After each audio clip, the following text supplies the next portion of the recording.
Nos anos 60, o mundo entrava de vez na sociedade de consumo. A televisão já tinha modificado para sempre a cultura de massa e a juventude da época dava mais sentido à postura libertária do rock and roll. Foi nesse contexto que surgiram verdadeiras lendas do rock e os nomes que mudariam a cultura de massa para sempre, como os Rolling Stones e os Beatles. O Amplificado mostra para você agora.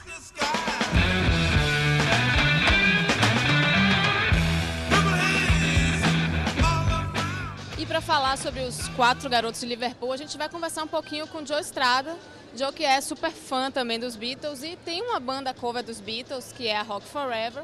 Joe, vamos falar um pouquinho sobre o começo da história dos Beatles, a invasão britânica, né? Por que os Beatles foram assim fundamentais, né? Já que na década de 50 tudo que se fez de rock foi muito focado ali nos Estados Unidos e tal, né? Então em 60 aparecem os Beatles, né? Como é que foi isso? Olha, a geração deles, aquela turma toda, Eric Clapton, Mick Jagger, John Lennon, Paul McCartney, Pete Townshend, todos eles tinham fissura com música negra americana. Eles eram doentes, eles queriam ser músicos negros americanos.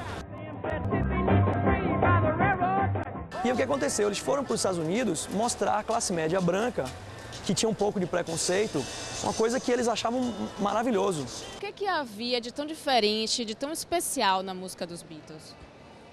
Você como músico. Como também, músico, né? Hoje, como é que você avalia isso? Eu vou dar um exemplo assim, não sei se você assistiu Across the Universe. Tem uma banda tocando nos Estados Unidos, num baile de formatura, tocando rock, e tem uma banda tocando em Liverpool. É a mesma música, os caras tiveram grande sacação.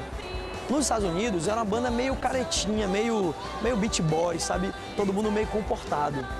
Na Inglaterra era a mesma coisa, só que cabelo pra frente, todo mundo de couro, era sombrio o negócio. Então, já na pegada visual já, e no som também, que é completamente diferente, já tinha um choque. Eles eram mais elétricos, sabe? É mais forte, é mais pra frente. Formato também musical, pop, eles começavam as músicas com os refrões. Entendeu? Não tinha introdução. Os primeiros singles começava já com She Loves You, já de cara.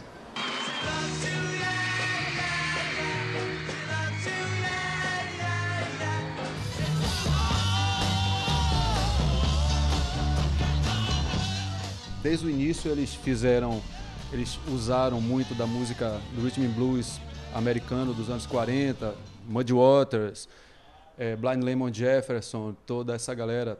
E a base deles sempre foi esse tipo de música, entendeu? Eles utilizavam também o rock and roll dos anos 50, tipo Chuck Berry, Little Richards, mas eles sempre tiveram assim no DNA, na origem, na veia deles, o blues urbano, né? É um diferencial deles, um pouco em relação à banda que eles costumam ser comparados por motivos óbvios, como os Beatles. É exatamente esse, eles eram mais, entre aspas, retrógrados. O primeiro disco completo de músicas próprias foi em 66, foi o Aftermath, que é um disco só de músicas de Jagger e Richards. O que você acha que tem de especial assim nesse som? Keith Richards, ele desenvolveu aquela técnica, aquela forma de tocar totalmente baseada no ritmo, nos riffs, saca? E em Satisfaction isso ficou bem evidente com esse riff que eu já falei. E esse dava o diferencial dos Stones, entendeu? A questão de como eles lidavam com as sessões ritmo, não eram duas guitarras à toa, não era uma guitarra solo e uma guitarra ritmo, não, na verdade eram duas guitarras rítmicas que faziam partes que se completavam.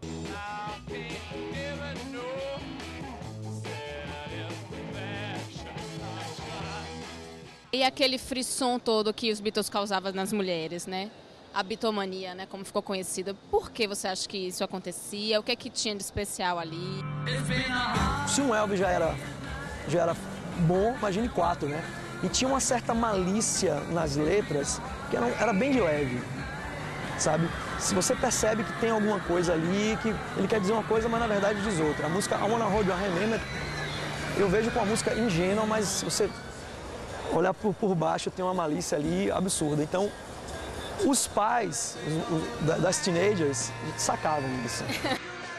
Bom, então eles falavam de amor, né? Eles usavam terninho, tinham esse visual todo comportado, mas eles foram assim responsáveis por toda uma subversão, por toda uma Uma rebeldia, né? Pra gente, agora, vendo aqui agora, 2010, é meio careta, mas na época era meio que... Aquele cabelo na franja aqui na testa era um cabelo meio grandalhão, assim, meio, né, crescido e tal. Era bizarro pra quem chegasse e olhava, não é possível. E ainda tem o seguinte, antes do sucesso, os Beatles, eles não se vestiam de terno, eles vestiam de couro preto. Tem até a foto ali, eles no cover de couro ainda, tá vendo? Ó, tá. Pode mostrar ali, tá vendo? Aquela foto bem, tá vendo? O batera era o Ringo. O que aconteceu é o seguinte, eles fizeram um teste para uma gravadora e foram recusados porque o cara da gravadora falou: bandas com guitarras e casacos de couro estavam fora de moda. Em 61. Quem diria, né? Enquanto os Beatles era aquela coisa mais de terninhos, comportadinhos, os bons moços, os Rolling Stones eram totalmente o contrário disso, eram os vilões da história, os malvados, né? Quem você acha que dos dois refletiu melhor o espírito daquela época e qual era assim, esse espírito naquela época? É o espírito de descoberta. Eu acho que o rock era muito jovem, era feito ainda basicamente por pessoas jovens e para pessoas jovens. E se buscava uma nova linguagem, uma nova atitude, na verdade. Eu acho que existia um diferencial dos Stones em relação aos Beatles, essa questão de como era trabalhado na mídia mesmo, a forma como eles se expunham para a mídia. Porque essa história de que os Beatles eram bonzinhos era mais ou menos a forma como era vendida a imagem, que os Beatles não eram bonzinhos nada. O empresário dos Beatles, o Brian Epstein, ele tentou meio que aparar essas arestas e fazer dos Beatles uma banda mais vendável, inclusive mais aceitável para a sociedade inglesa. O outro empresário, que era o dos Stones, o Andrew Loog Oldham, ele pensou pelo outro lado, falou assim, essa banda já existe, essa banda já é absoluta, então vamos fazer pelo outro lado, saca? Ele falou assim, então vamos exacerbar isso que os Stones já têm, que é essa decadência, essa rebeldia, aquela trilogia clichê clássica do rock and roll, sexo, drogas e rock and roll. Então vamos fazer os Stones esse lado da moeda.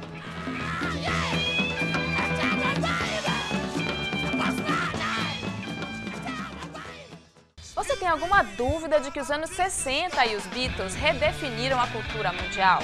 Você pode até não notar, mas os efeitos estão por toda parte.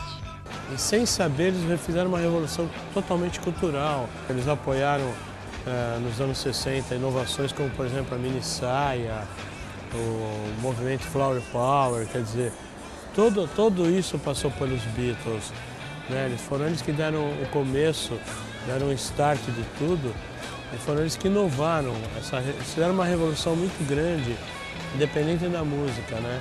A gente tem que entender que eram ainda bandas buscando um caminho, bandas, como eu falei, de pessoas jovens.